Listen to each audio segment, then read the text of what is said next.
Um moleque chegou pra mim e falou assim, mano, esse stand-up que você faz é da hora. Aí eu falei assim, não, mas isso não é stand-up. Ele falou, é sim, tio, você é louco? Eu falei, não, não é stand-up, é umas histórias que aconteceu comigo e tal. Ele falou, mas stand-up é isso aí, irmão. Aí, mano, sabe quando dá aquele... Porque pra mim, stand-up era o quê? Show do Tom, mano. Mas você já conhecia stand-up na Não época? conhecia stand-up. Eu conhecia o termo, mas pra mim stand-up era o que acontecia no show do Tom. Mano, você lembra daquela batalha de piadas que tinha no show do Tom? Você lembra dessa parada? Tinha um quadro do show do Tom chamado Batalha de Piadas. Você não lembra que você é neném, mas talvez ele lembre. Eu não lembro. E pra mim stand-up era aquilo. O cara chegava, contava uma anedota. O Entendeu? machiste. E aí, beleza. E acabava ali. E aí eu falei, mano, o que é stand-up, será? E aí cheguei no YouTube em casa, nunca tinha pesquisado, coloquei stand-up, aí apareceu, aí completou stand-up comedy special. Aí eu fui, cliquei, apareceu Dave Chappelle, mano, de cara pra mim, assim, Mas ó. logo no teu peito bonitão. Mano, um especial inteiro dele que era da HBO. Aí colocou, eu comecei a assistir, mano, eu pirei naquilo, falei, caraca, isso é muito da hora. Depois apareceu o Ed Murphy embaixo. Aí eu cliquei e falei, mano, esse cara não é ator? Que isso? Aí, beleza, ele contando as histórias embaixo do Ed Murphy, Kevin Hart, mano. Nossa Caramba, senhora. só... Mano, quando eu vi Só a nata. Quando eu vi o vídeo do Kevin Hart, eu falei, mano, eu quero fazer isso.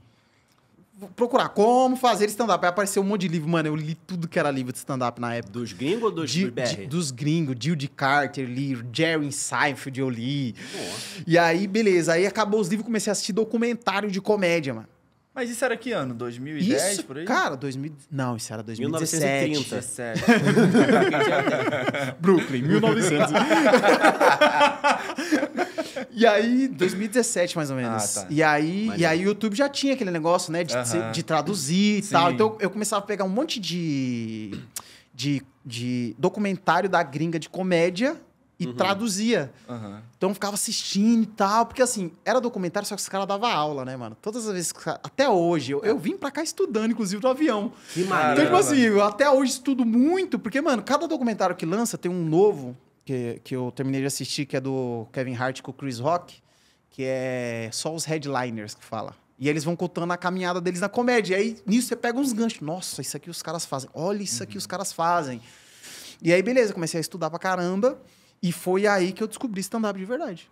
Caraca. E aí, a partir dali, eu separei as duas coisas. Falei, mano, eu vou deixar as palestras pra igreja e na vida comum eu vou pro stand-up. E aí, comecei a fazer stand-up como hobby. E essa é... E você caminhada. foi na pegada stand-up, tipo...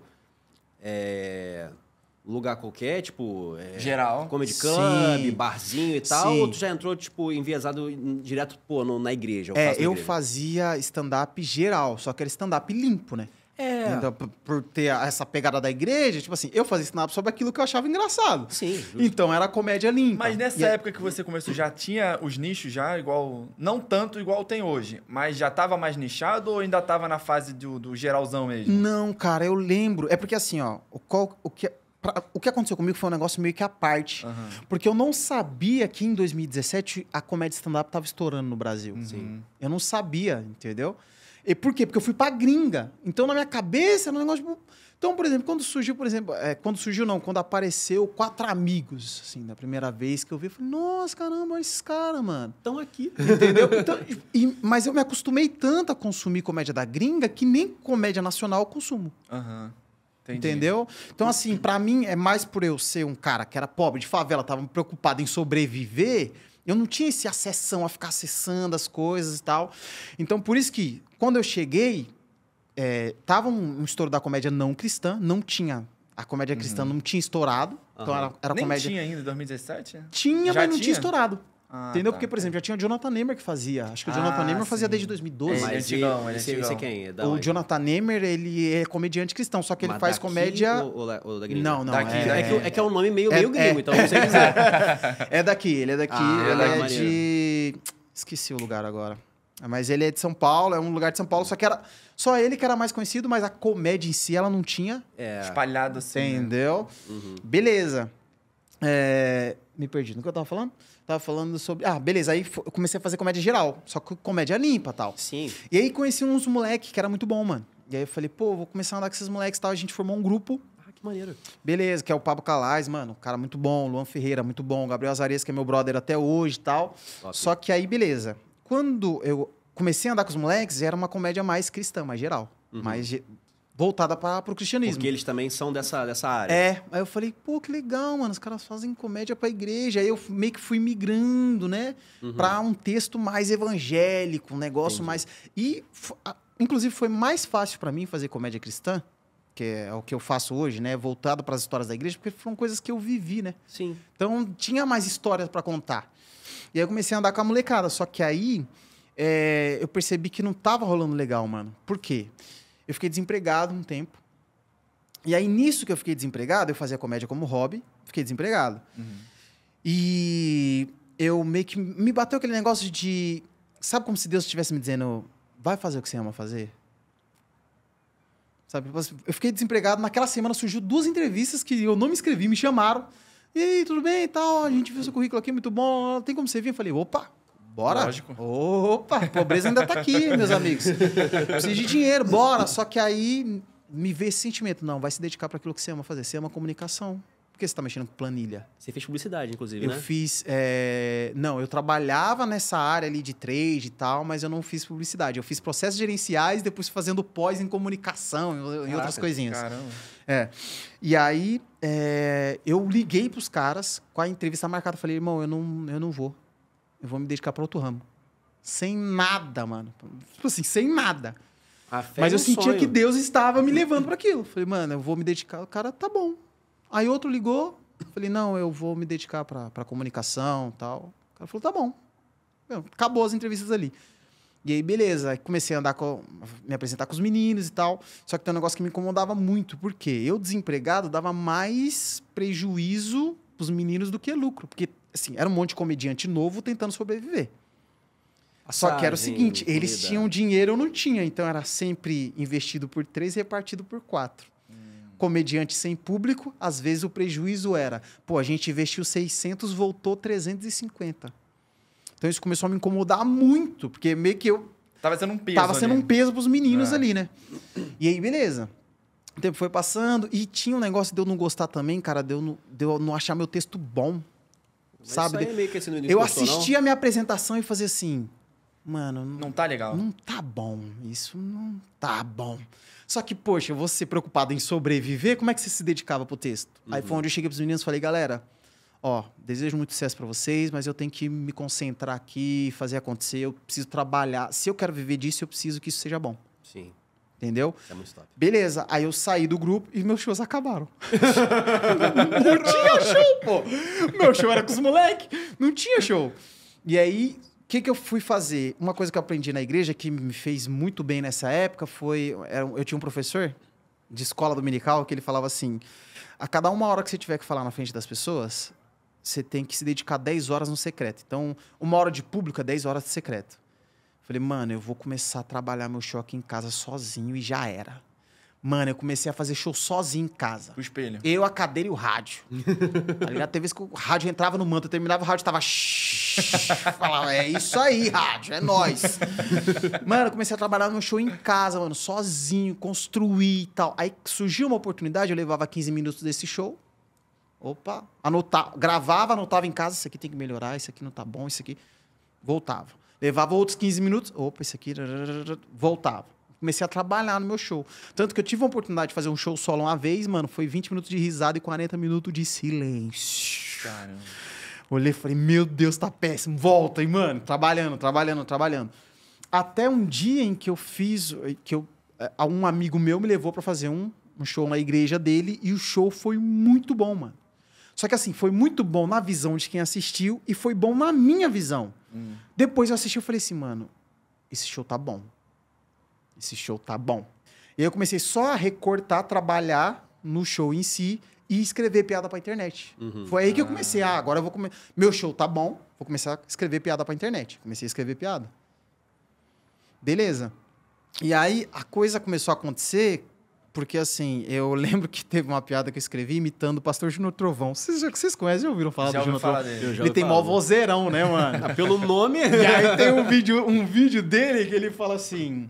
Aí o Varão chegou pra minha esposa e falou assim... Parabéns, minha linda. Aí eu chamei ele no Facebook e falei... Varão, tu sabe jogar vôlei? Ele falou assim, sim. Eu falei, então segura o bloqueio. Aleluia, bloqueei ele na hora. Mano, eu gravei isso. Eu fiz um texto que tinha essa imitação. E coloquei na internet. E aí, nisso, mano, o texto foi, e chegou nele. E aí ele foi, compartilhou. Nossa. Caramba. No history. Mano, sabe o que aconteceu depois disso? Nada. Continuei sem show, velho. Beleza. Mano, e aí comecei a tomar prejuízo, tal. Comecei a tomar calote, tal. Beleza. Virou o ano. Eu lembro que eu fiz uma oração em janeiro, mano. Na primeira semana de janeiro. Eu falei, Deus... Eu sinto que o senhor tá me levando para me dedicar à comunicação. Mano, tô saindo do lugar. Não tem nada acontecendo. Entendeu? Minha esposa tá aqui segurando as pontas e eu tô aqui sofrendo. Falei, então, Deus, ó, eu fiz o que eu podia da minha parte. Fiz um bom show, comecei a escrever pra internet, mas tem portas que eu não consigo abrir. Então, se o senhor não abrir as portas, eu não vou para lugar nenhum. Eu preciso que o senhor abra portas. Foi isso. Isso eu fiz essa oração na segunda-feira. Na quinta-feira eu postei um vídeo de gíria de crente. Foi o vídeo que eu discuto com a minha mãe, porque a minha mãe fala, não, que crente não fala gíria, não. Eu falo, claro que fala. Já viu uma roda de pentecostal se cumprimentando? O pessoal chega e fala, paz varão, paz rocha, paz vaso, paz tocha, matador de demônio, vingador do humano. Como é que crente não fala gíria? E aí, mano, essa piada me deu um negócio ainda, inclusive, porque uma vez eu tava no... Porque eu postei ela na quinta. Fiz essa oração na segunda pra Deus abrir porta. Postei ela na quinta. Na quinta-feira... No sábado, esse vídeo tava com 4,5 milhões de visualizações. Que isso, mano? A minha agenda foi de um show a cada 2 meses pra 10 convites por dia, mano. Que isso, mano? Rolou isso aí. Daquele dia em diante, mano, eu não parei mais, mano. Aí eu comecei a rodar o Brasil e tal e tal. E aí eu entendi que, mano, Deus tava respondendo a minha oração, mano. E aí comecei a dedicar mais, escrever melhor pra internet, sabe? Trabalhar mais no show, comecei a rodar. E aí foi onde eu comecei a me dedicar só pra igreja. Isso aí já é que ano? Isso, a gente tá em 2025? Sim. Bota aí 2020... 2022 para 2023, mais ou menos. Então, assim, o período entre você começar de fato, passar por essa aprovação aí de fé, de tentativa e erro, de fazer, melhorar, foi o quê? Uns 3, 4 anos? Eu tenho 5 anos, vai para 3 anos que eu tô realmente... De comédia... Entendeu? Então, assim, e no total 11, né? Porque eu comecei com as palestras lá. Sim. Então, são 11 anos, 5 anos profissionais e 6 sendo feito de trouxa. Esse é o resumo. Essa é a definição. Essa é a definição. Mas tá nessa caminhada aí de 5 anos e 3 que realmente engatou, né? Só que aí calhou de... Quando eu comecei a ir... O Douglas de Lima, que foi o cara que popularizou a comédia cristã, eu fico muito entendeu? orgulhoso de ver Ele isso. abriu o caminho pro resto da galera. Entendeu? Cara, eu falo isso por orgulho mesmo, cara. Porque eu caguei, eu sou orgulhoso disso. O Douglas de Lima foi o primeiro cara com quem eu fiz show quando eu decidi voltar pra comédia. Caraca! Tipo assim, eu fiz um show em 2012, aleatório. Eu era ator, eu trabalhava em Saquarema, que é região dos lagos, interior do Rio. E eu era ator. Aí alguém falou, pô, cara, quer fazer um showzinho de comédia aqui?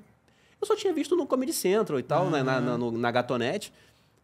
Fiz, mano. Aí, tipo, gostei, mas passou. Aí, em 2019, eu tentei fazer de novo. A primeira pessoa que me abriu uma porta e que me deu conselhos, e que, na época, ele não fazia ainda um show gospel, propriamente dito. Ele fazia um show limpo, nesse esquema. Sem falar palavrão, sem nada, mas ia ser um show pra qualquer um assistir.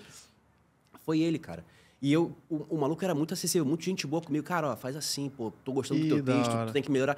Então, assim, eu fiz alguns shows com ele me abriu outras portas e tal, sempre me ajudou. E eu depois poder ver que o cara, pô, parou de trabalhar, que ele, se eu não me engano, instalava internet pros outros e tal, em São Gonçalo. O moleque era de correria.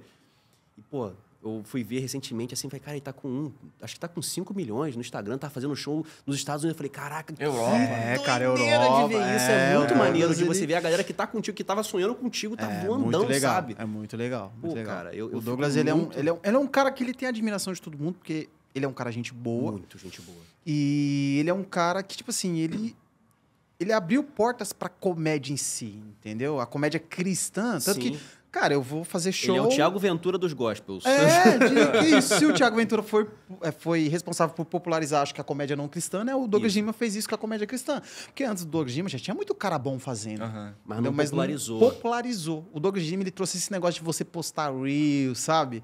Tal, sobre assuntos, criar um quadro e tal. Então, ele meio que realmente abriu a porta pra galera mesmo.